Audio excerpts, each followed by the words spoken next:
I think you'll agree when I say there is no right or wrong when it comes to junk journaling. But perhaps you also know those situations where you sit in front of something, a junk journal page, an ephemera piece, a background, or whatever it might be, and you think something is definitely going wrong here because I don't like what I see in front of me and I don't like what I just have created. And that is exactly what happened to me. I made this page and also another one in my signature here yesterday evening. And when I had finished it, I was like, what the heck is going wrong here? Why don't I like this page? Why don't I like this page? What is going wrong here? And then I found out that I did something wrong regarding to the vision I had for this journal. And I would like to try to show you my process of making another page in a similar style, but with doing the things right, hoping that it then is more to my liking than this. And perhaps I can then, with the other page and with what I hopefully will have learned then, fix the problem on this page and on this page. Hi, this is Luisa Heinzel in the middle of making my Come On Chameleon junk journal. If you are new to my channel, then let me quickly explain how I did this whole thing and what you can expect and what you can find on my channel already about this journal. If you are new here, you probably know. If you are not new here, you probably know what's happening here and why my signatures are loose, even if you already have seen my finished journal a few days ago. I have introduced my new paper collection, which is called Come On Chameleon, in my paper premiere a few days ago. That paper premiere was with a live chat on YouTube, but you can still watch that as a replay. The link is down below in the description box. And in the description box, there's also a playlist about this journal, because I already have some other videos where I have showed you parts of my process, some ideas on how this journal came to life. For me, that is also a new experience because I record my videos in, the order how I make the journal, but then they will go on my channel in a different order so that you can first see the finished journal and get a whole overview over the whole thing, the paper collection and what you can make with the paper collection, so that you have, an idea about a whole journal, and then you see portions of my process and how I made the things you have already seen in the flip through during the paper premiere. Does that make sense? I thought that is a nice thing because then you can get the whole thing first and then we can dive into the details about some of the things in my journal. So if you want to check that out, please check the description box out where the playlist is. So what is going wrong here? When I looked at this, I thought, this lace, okay, it's purple. It fits nicely to this, but not 100%. This here, this flower is, it's nice. This purple, this purple, this purple, okay. But what is going wrong here? I mean, this is nice. The colors fit somehow, but then I thought, what the heck is the theme of my journal? The chameleons are the theme of my journal.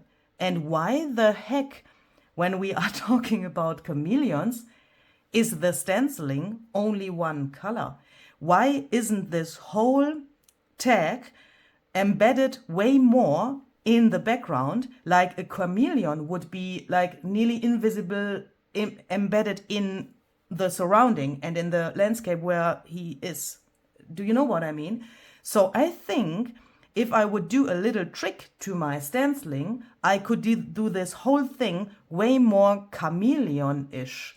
And then I thought, if that would work, that would also work on pages which are not chameleon themed, because sometimes we have this problem that we have something like this tag, for example, which I made into a belly band.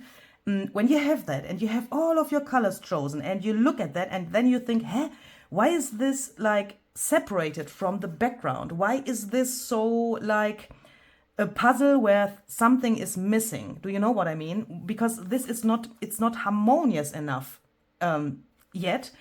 And I think I couldn't solve this problem if I would put some more embellishments on here. Yeah, first I thought I want to make some snippets here and glue them down.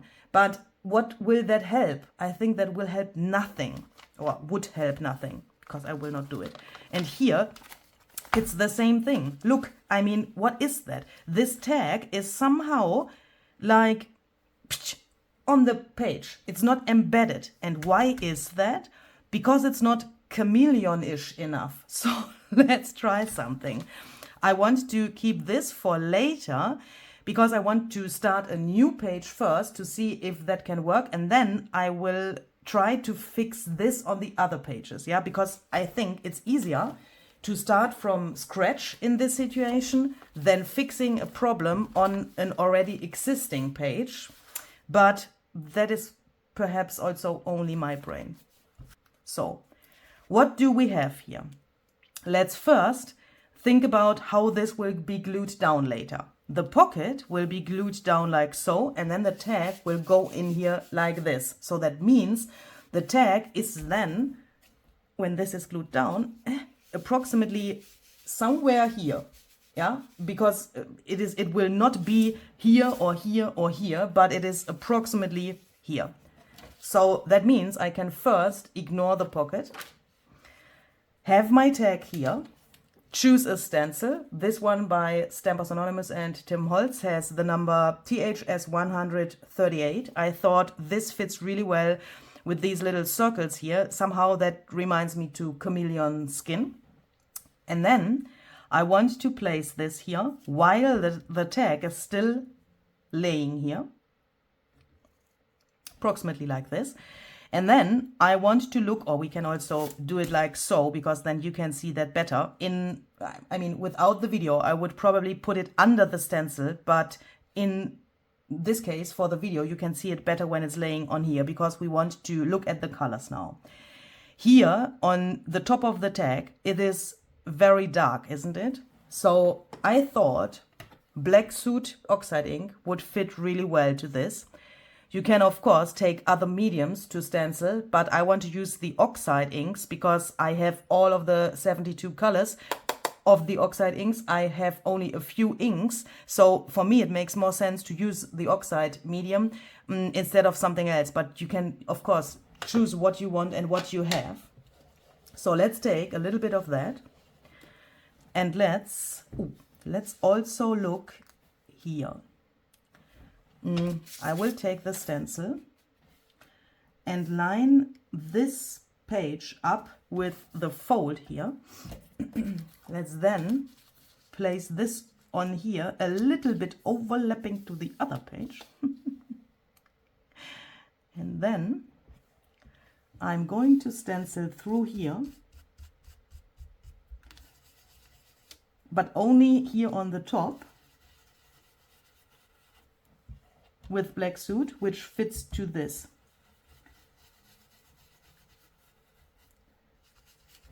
I don't want to cover the print of the left page completely. That's why I use not so much ink there, but here I want it really opaque. But I go a little bit to the other page with that color. Look, I still press the stencil down. And now let's take a look at the next color here. That looks a little bit like frayed burlap, I would say. And no, I don't decide that just in this moment which color it is. I have decided that beforehand, and I have my colors there. Yeah, I have taken my time to see what are the colors on the tag, and then I have taken out my swatches and I have put that here to the tag and then decided for the colors. Yeah, don't think that I can do that within seconds, please. So that is, yeah, a little preparation for the video and not 100% the reality, because you need time to decide that, I think. So, but how it turns out, I will see in a few seconds, because I have chosen the colors, but I don't know if it will turn out like I want it. But we will see. So we are going to press this down and stencil with frayed burlap here.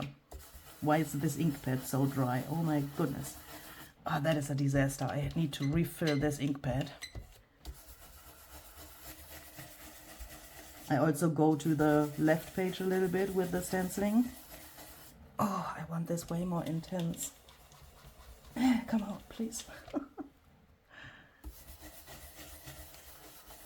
Okay, that needs to be okay. And then I want to take a clean blending brush and use the ink I have on here to blend the colors there. Does that work? Yes, I think that works. So that we get like an, is that ombre, or what is the word in English for this? I don't know. Like so. So that it is not like black suit, frayed burlap, and there's like a harsh line in between, but that it goes like smoothly into each other. So then let's focus on the left side of this thing first, because the stencil is not wide enough so that I can't do this thing here at the same time without lifting the stencil up. Here in this area it looks a little bit like vintage photo, so let's take a little bit of that. Here I think we can use frayed burlap again here on the bottom. And now here the stencil is not long enough for the page, but let's see. Oh yes, look at that. That is exactly what it makes perfect for me and for my understanding of this whole thing. Oh, so what to do now? I can take the stencil and try to make the pattern longer here. Ah, no, I don't need that. Louise, you don't need that. Oh, that is, I mean, I'm so sorry. Once you've realized that you are a little bit stupid, life is way easier, isn't it? I don't need that, because this will go over here. I mean, that is just perfect, because we won't see the stenciling behind the pocket, obviously. I mean, what, like, that is good. Oh, we can do a really good trick, because if you would take the stencil and you would try to, you know, put it on here, that would work. Obviously, that would work, no problem with that, but I'm not so good at that, especially when there are those little, like, mini tiny circles here. It's really hard for me to put that on there without this little line where you can see where it's pieced together, but we don't need that. Oh my goodness, that is perfect. So that means we can take this now, and I think if we flip it, I mean, then I have the same problem here, but it's behind the tag. Or we could also add a little piece of tape or so later. That would also solve the problem, because then we won't see this weird line there. So let's clean the stencil. Put that on here, and I think we need a little more of the black soot here on the top, because it's going further to the right on the tag. And then it goes into this red, orange, yellowish color, and there I, to be honest, have a little problem, because I don't know exactly if the colors I have chosen will now work, but we will find that out together. I have chosen Crackling Campfire and Candied Apple. Let's see. Let's carefully start here.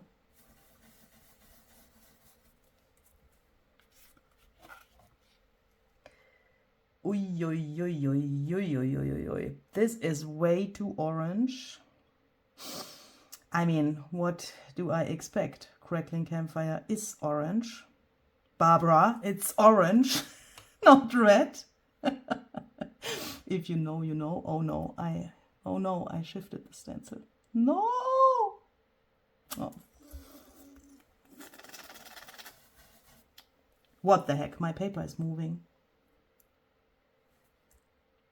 Oh, stay there. Okay, I need to go over this with another color. I'm hoping that if I use Candied Apple, that I then can get the color I need. And how much? A little bit more.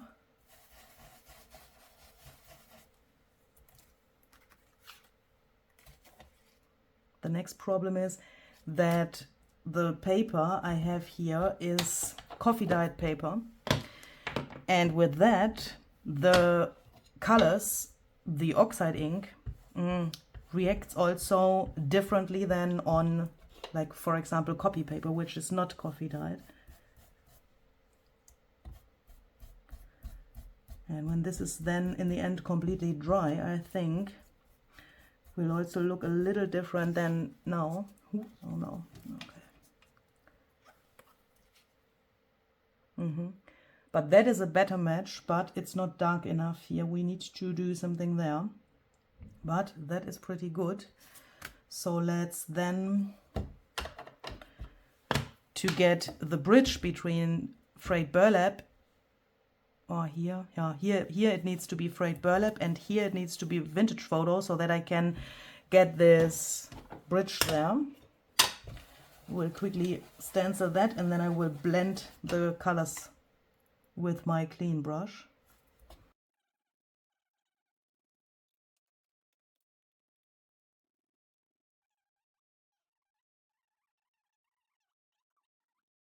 And then let's take Hickory Smoke.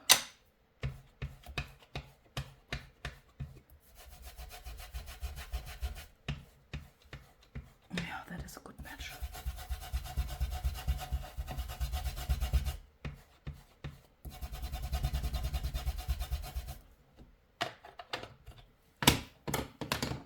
Clean brush for blending this. Okay, that is good. Oh, okay.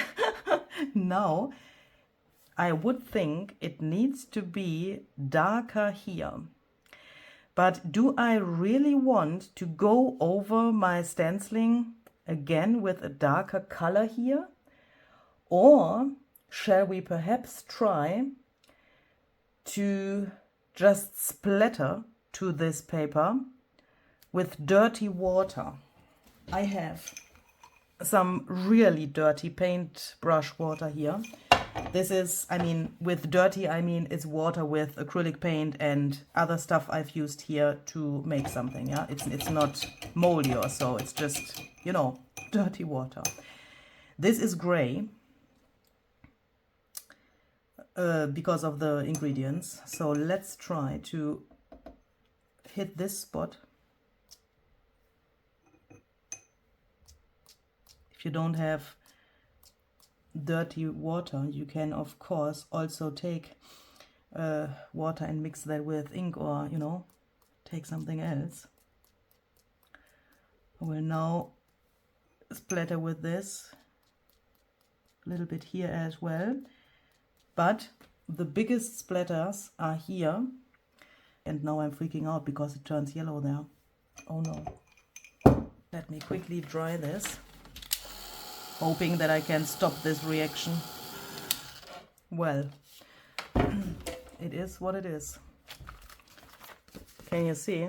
It's nearly like neon yellow, but I think it still fits somehow. Oh, but it's not, it's also not darker here now, Louise. What is that? That is probably a sign that we shall take something later to glue here behind the tag, or a little thing on the tag which covers that. Let's go on with the pocket first before we decide what to do with that strange area there. And I think I want to make this a little more interesting by punching in here so that it looks more like a pocket and not so much like a card which is glued down. So then let's glue this pocket down to the page.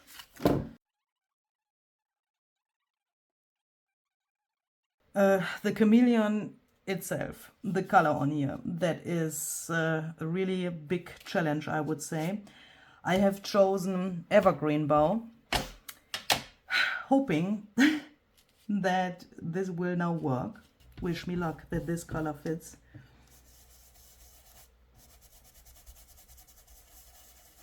And now I go on the pocket as well. Oh, it is, I think, not so bad. And I will also, I think, go a little bit on the chameleon with the stenciling, and then try to blend that into the pocket like so. Ooh! Oh yes, that is perfection. Holy moly guacamole, that is exactly what I wanted. Oh my goodness, that sounds so arrogant. I'm so sorry. Shall we go into another color here? Yeah, I think so. Let's go with a vintage photo here on the bottom so that it's not completely turquoise. And that, I mean, evergreen bow is not turquoise, but you know what I mean. I would not consider evergreen bow being a turquoise, but perhaps a little bit.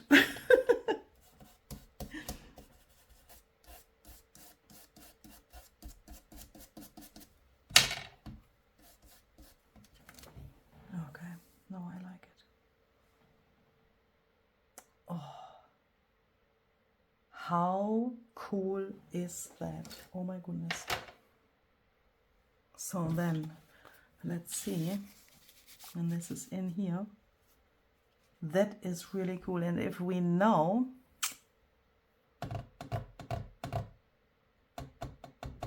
quickly think about this red, because this red is so extreme. This is like candied apple distress paint. That is exactly candied apple. Let's make some splatters.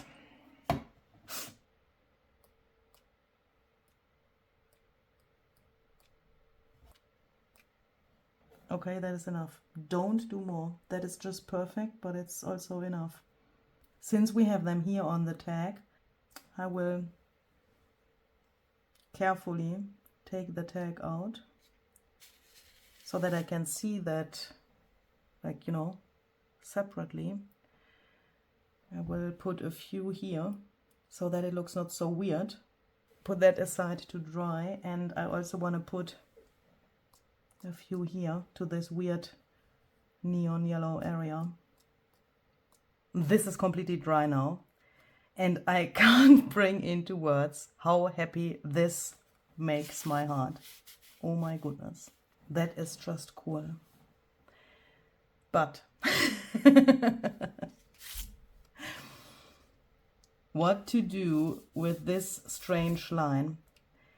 With my excitement, I totally forgot to put something over here, like a washi or so, because this looks a little bit weird, but On the other hand, when I look at the pocket here, here is this printed fold of this book page where the chameleon is sitting on.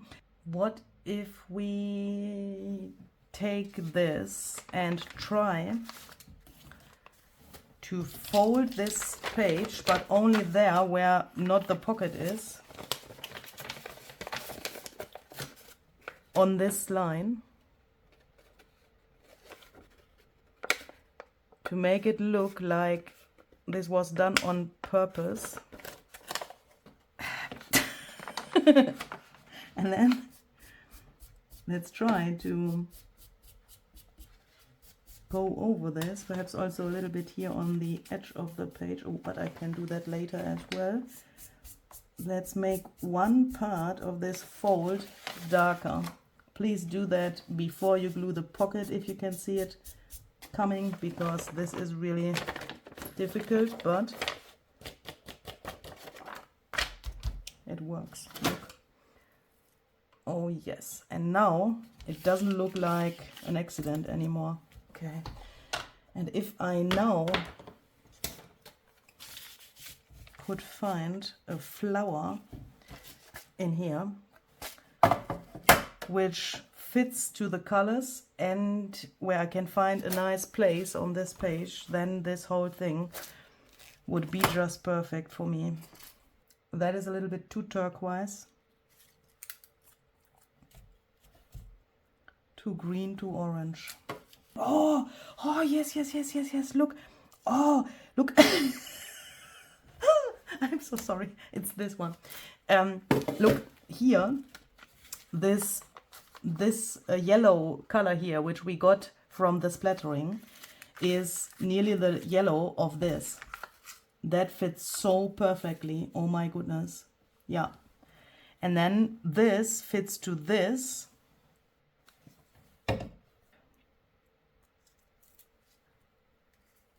We'll just staple this here so that it is very flat. And I think this will stay like it is for now. It can happen that I later on will perhaps put, yeah, something like perhaps stitching with my sewing machine around the page, or perhaps some little pieces of washi or so in the correct colors, to make this even more detailed. But for now, I want to leave this exactly like it is. But what I also want to know is, can I do something similar to this page as well without making the page completely new? That must be possible somehow when we think about what we've learned here. So let's see. I think I need to go to my shelf again and pick up some other colors. If I would have thought about this whole problem before starting this, I would definitely have done that a little differently, because obviously now it's hard to line the stencil up and we have the other color underneath. Well, does that really matter, or shall I just go over it? I think I will just go over it. Perhaps we can get some interesting results from that. If I would do this from scratch, I would, of course, do it like on the other page and just stencil with the colors through the stencil without having something underneath. That is, I think, way easier.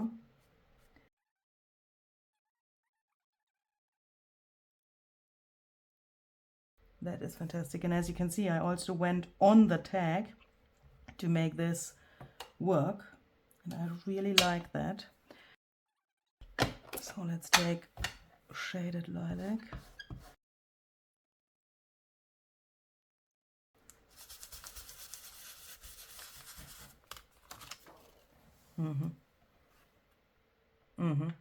Look, I can see that here it's like beige and not shaded lilac, but I will go into this corner here with shaded lilac as well to fool the eye. I know that is a little bit different than what we did on the other page, but I want more of this color here.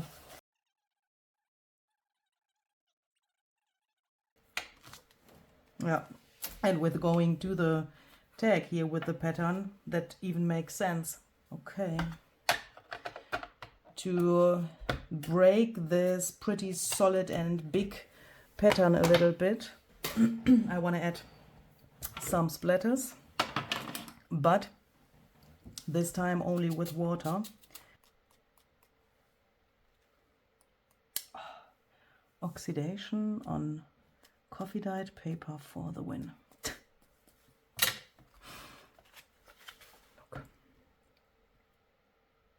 This is so cool. Oh, I'm really hoping that you like this, and I'm really hoping that you take out your colors and your things now and try this out. This was so much fun, and I wish you this feeling I had with this idea and with making this, because this, for me, this was just so much fun, and I'm really hoping that you can feel this fun as well on your own desk. See you the next time, and have a very creative day. Bye bye.